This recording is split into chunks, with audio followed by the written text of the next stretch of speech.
Assalamualaikum warahmatullahi wabarakatuh. Hari ini kita akan melanjutkan bab 3 kemarin, berpikir sejarah ya. Maksudnya ini bukan berpikir kronologis, tapi berpikir sejarah. Nah, kita masih melanjutkan ini. Nah, sebelumnya kita ketahui dulu pengertian kronologi. Nah, apa itu kronologi? Kronologi kemarin adalah urutan waktu peristiwa yang disusun berdasarkan waktu terjadinya. Jadi suatu peristiwa ini diceritakan urut dari yang pertama kali terjadi sampai yang terakhir.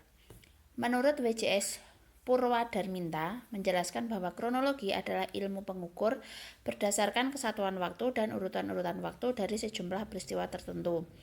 Dalam konsep kronologi, peristiwa-peristiwa sejarah yang terjadi pada masa lampau dapat direkonstruksi, dibangun ulang, disusun kembali secara tepat berdasarkan urutan waktu.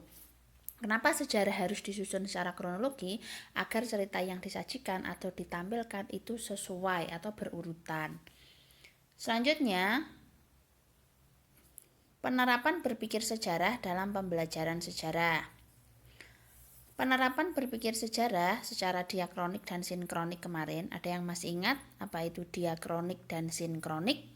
Kalau diakronik itu memanjang dalam waktu, kalau sinkronik itu memanjang dalam ruang. Nah, penerapan berpikir sejarah dalam pembelajaran sejarah itu seperti apa? Yang pertama, dalam kepentingan atau significance. Dalam unsur kepentingan, siswa harus mahir dalam membedakan antara peristiwa yang remeh dan peristiwa yang penting. Jadi, siswa ini harus memiliki kemampuan mana peristiwa sejarah yang dianggap penting atau harus dipelajari, atau peristiwa sejarah yang dianggap biasa saja. Dalam hal ini, pemilihan kepentingan sejarah bergantung kepada nilai dan minat yang terdapat dalam masyarakat. Oleh itu, siswa disarankan untuk mengkaji sejarah tentang masyarakat, kehidupan, dan perkara-perkara yang mempunyai kepentingan kepada mereka. Maksudnya apa? Maksudnya adalah, kepentingan adalah peristiwa sejarah yang mungkin akan berhubungan dengan kita. Kita pelajari dan itu akan menimbulkan efek kepada kita.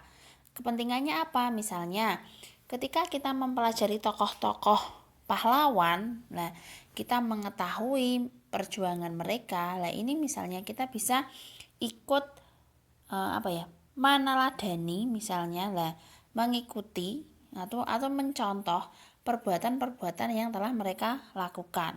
Nah, ini kita kita kembalikan ke diri kita. Misalnya, kepentingan apa yang kita miliki ini dalam masyarakat, seperti apa misalnya. Nah, kita bisa mengambil contoh. Atau misalnya adanya peristiwa-peristiwa masa lampau itu juga bisa memberikan pembelajaran bagi kita. Nah, peristiwa sejarah itu pasti tidak akan berulang, tapi peristiwa yang mirip itu akan terjadi kembali. Maka dari situ kita bisa memperoleh pembelajaran, kita bisa mengambil kepentingan kehidupan perkara yang penting di masa lalu, misalnya bisa kita terapkan atau bisa kita pelajari untuk masa sekarang.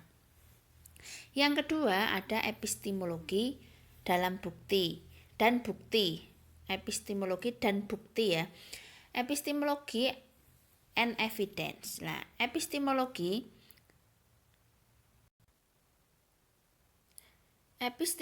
dan bukti melibatkan pemahaman bagaimana kita mengetahui masa lampau. Nah, apa bukti yang dimiliki, sejauh mana bukti itu dapat dipercaya, bagaimana kita dapat menjelaskan tentang wujud tafsiran sejarah yang berbeda dan bertentangan. Nah, ini sangat penting ya. Sebagai contoh misalnya, ketika kita belajar sejarah, nah seharusnya kita tidak hanya diberikan satu pandangan atau kisah saja tentang masa lampau, tetapi sejarawan atau guru bisa memberikan kisah-kisah lain, teori-teori lain tentang suatu peristiwa. Nah, dari sini nanti ketika seseorang siswa atau pelajar ini memperoleh beberapa pemahaman, memperoleh beberapa referensi, lah mereka bisa menafsirkan peristiwa-peristiwa tersebut.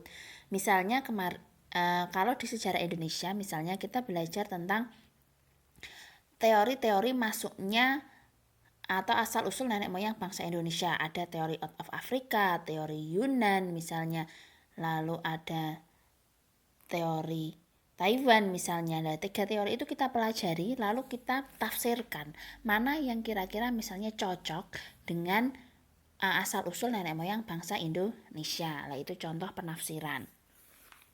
Selanjutnya yang ketiga ada kesinambungan dan perubahan atau continuity and change. Kesinambungan dan perubahan atau continuity and change. Nah, unsur ini menekankan pemahaman tentang perubahan masa lalu yang merupakan pusat pemikiran sejarah. Umur ini dianggap merupakan faktor untuk memahami keadaan, yaitu seseorang yang berumur dikatakan lebih memahami perubahan yang berlaku pada masa lalu, misalnya perubahan dari segi teknologi. Orang yang lahir pada tahun 80-an sampai sekarang hidup pada tahun 2000-an, mungkin mereka mengalami perubahan dalam bidang teknologi. Misalnya pada tahun 80-an, komputer yang digunakan ini masih berupa komputer tabung, lalu semakin tahun semakin mengalami perubahan dan perkembangan sampai sekarang di tahun 2000-an berubah misalnya menjadi laptop. Nah, itu dialami oleh orang yang mungkin mengalami atau berumur tadi. Nah, faktor lain ada yang menganggap bahwa pengalaman hidup itu juga menjadi faktor dari kesinambungan dan perubahan. Contohnya, golongan muda yang mengalami perang, pelarian imigran, dan mereka yang kehilangan orang tua atau yang berpindah dari satu kawasan ke kawasan lain mempunyai pemahaman yang lebih baik tentang suatu perubahan. Contohnya ini adalah pengungsi-pengungsi Suriah. Nah, misalnya anak-anak muda di sana, anak-anak kecil di sana, ini mengalami suatu perubahan yang cepat, mengalami suatu peristiwa yang luar biasa yang tidak dialami oleh anak-anak atau remaja di daerah yang lain. Maka dari sini sejarah berbanding dengan mereka yang hidup dalam suasana yang aman. Misalnya anak-anak remaja di Indonesia keadaannya ketika dia menceritakan masa remajanya akan berbeda dengan kisah anak-anak remaja di Suriah dengan apa yang mereka alami. Nah, ini kesinambungan dan perubahan. Yang keempat, ada perkembangan dan kemerosotan atau progress and decline. Berdasarkan unsur ini, siswa perlu memahami bahwa dalam kehidupan akan mengalami peringkat perkembangan dan kemerosotan. Seseorang yang hidup pasti akan mengalami suatu masa kejayaan ataupun masa kemerosotan. Nah, kalau ada istilah roda berputar, lah ini progress and decline. Jadi, seseorang dalam peringkat perkembangan hidupnya ini bisa saja mengalami suatu kejayaan, misalnya bisa saja kaya, bisa karirnya bagus, misalnya sekolahnya bagus, lancar misalnya. Namun kadangkala dalam proses hidup seseorang juga bisa mengalami yang namanya kemerosotan ketika mereka mengalami sesuatu hal yang sulit. Oleh karena itu, konsep pemikiran sejarah harusnya mereka dapat mengenal pasti atau membedakan wujud dua keadaan ini, keadaan berkembang dan keadaan merosot. Hal ini penting agar kita dapat memahami proses yang berlaku dalam peristiwa sejarah, bahwa hidup itu adalah proses. Nah, dalam peristiwa sejarah itu ada proses. Kalau dalam peristiwa sejarah, contohnya misal kita pernah merasa pada masa kemerosotan, pernah juga berada pada masa kejayaan. Misalnya pada masa kejayaan pernah pada zaman Hindu-Buddha kita menjadi Majapahit misalnya menjadi salah satu kerajaan yang berkembang, yang tinggi, yang besar, yang sukses menaklukkan negara-negara lain. Namun ketika Islam masuk, kerajaan ini misalnya mengalami redup, merosot karena berbagai banyak hal, perang saudara misalnya, kalah perang dari kerajaan lain misalnya, ini mengalami kemerosotan. Nah, di sini maka terjadi perkembangan dan kemerosotan. Maka dari situ di sini terjadi adalah proses. Lalu yang kelima, ada empati dan penilaian moral, empathy and moral judgment. Nah, pemikiran sejarah memerlukan seseorang yang mempunyai daya imajinasi dan empati. Tujuannya agar para siswa tidak merasa asing dan pelik tentang peristiwa masa lalu. Tujuannya adalah agar para siswa ini familiar dengan peristiwa yang pernah terjadi. Siswa harusnya perlu mempunyai rasa hormat dan perasaan ingin tahu tentang peristiwa-peristiwa masa lalu. Jadi kita harusnya ini memiliki keinginan yang besar untuk mengetahui peristiwa-peristiwa sejarah. Menurut peneliti Inggris Christopher Portal menegaskan bahwa empati merupakan satu cara pemikiran imajinatif yang memerlukan kemahiran kognitif untuk melihat nilai-nilai kemanusiaan dalam peristiwa sejarah. Jadi kita harus memiliki rasa imajinasi, membayangkan, lalu memiliki rasa empati, peduli dari dalam hati lah tentang peristiwa-peristiwa sejarah.